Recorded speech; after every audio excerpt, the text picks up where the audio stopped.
भागवत महापुराण दसम स्कंद के 6वें अध्याय का 20वां श्लोक। गोमूत्रेण स्नापित्वा पुनर्गोरज सार्भकम रक्षाम चक्रुश्च सकृता द्वादशांगेषु नामभिः। श्रीमद् भागवत महापुराण के अनुसार जब भगवान श्री कृष्ण ने पूतना को सद्गति दे दी, उसके बाद दोनों माताओं रोहिणी और यशोदा ने भगवान को स्नान कराया, इस आशय से कि राक्षसी ने इन्हें छू लिया है। स्नानादि करा के पवित्र करने की मनसा से अतः सर्वप्रथम गोमूत्र से स्नान कराया।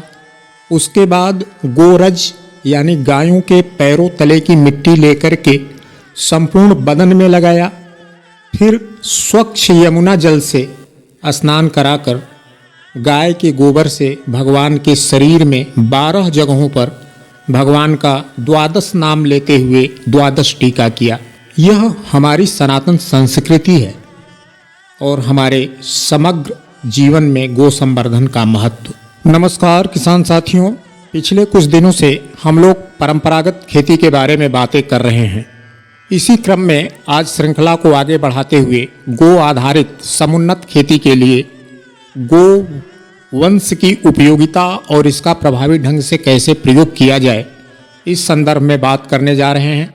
माँ का दूध बच्चे के लिए सर्वोत्तम है, ठीक ऐसे ही पोषक तत्वों से समृद्ध मिट्टी फसलों के लिए सर्वोत्तम है। बच्चे के उत्तम स्वास्थ्य के लिए माँ को स्वस्थ होना चाहिए। ऐसे ही स्वास्थ्य परक कृषि उत्पादन प्राप्त करने के लिए फसलों के उत्तम स्वास्थ्य एवं सुरक्षा में हमारी मिट्टी का स्वस्थ होना नितांत ही आवश्यक है। रसायनों का बढ़ता प्रयोग और जलवायु परिवर्तन की वजह से मिट्टी का स्वास्थ्य दिनों दिन खराब होता चला गया। इन स्थितियों में स्वस्थ कृषि उत्पादन के लिए उम्मीद रखना बेमानी ही होगी। वर्तमान में जरूरत है हमारी मिट्टी का स्वास्थ्य सुधारने की, निरंतर मिट्टी को स्वस्थ बनाए रखने की, जिससे हमारी खेती समुन्नत हो सके और हम बेहतर स्वास्थ्य परक जैविक कृषि उत्पादन प्राप्त कर सकें। आवश्यक है कि हम हमारी पारंपरिक कृषि पद्धति को अपनाएं। आइए एक बार फिर से अपनी पुरातन संस्कृति का वर्तमान में पुनरावलोकन करें। प्राचीन कहावत रही है, जाके खेत पड़े नहीं गोबर, वह किसान को जानो दूबर, वर्तमान में बिल्कुल सटीक बैठती है। किसान साथियों, शास्त्रीय बातें तो होती रहेंगी। आइए अब जानते हैं हम अपनी खेती में गाय के गोबर का उपयोग कैसे कर सकते हैं। इसके लिए यदि हमारे पास 100 किलोग्राम ताज़ा गोबर उपलब्ध है तो सबसे पहले हम इसे शंकु के आकार में किसी छायादार स्थान पे इकट्ठा कर लेंगे। 2 सप्ताह तक इस ढेर के ऊपर 1-2 दिन के अंतराल पर पानी का छिड़काव सुनिश्चित करते हुए इकट्ठा किए गए गोबर के ढेर में 50 से 60% तक की नमी की मात्रा बनाए रखेंगे, ताकि हमारे गोबर से हानिकारक मीथेन गैस बाहर निकल जाए।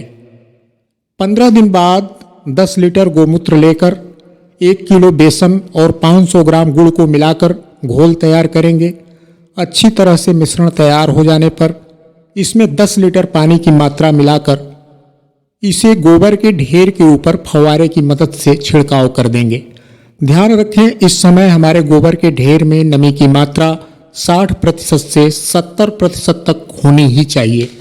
इस तरह से हर 10-15 दिन बाद ऐसा ही मिश्रण का घोल तैयार करके गोबर के ढेर के ऊपर 3 से 4 बार इस क्रम को दोहराते रहेंगे।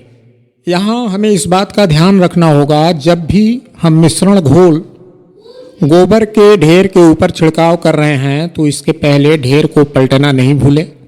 इस प्रकार लगभग 75 से 80 दिनों बाद बेहतर तरीके से डिकम्पोस्ट गोबर की खाद हम अपनी खेती के प्रयोग के लिए प्राप्त कर सकते हैं। इस क्रम को निरंतर बनाए रखने के लिए हमें पर्याप्त गोबर की उपलब्धता सुनिश्चित करनी होगी। इसके लिए हमें गो संवर्धन करना अति आवश्यक होगा। उम्मीद करता हूँ आप सहमत होंगे। अपने विचारों से हमें अवगत कराइएगा। सुंदर, स्वच्छ, स्वस्थ भारत के लिए अपना योगदान सुनिश्चित कीजिएगा। आज के इस अंक में बस इतना ही। आप सभी के लिए ढेरों शुभेच्छा। बने रहिएगा हमारे साथ। धन्यवाद।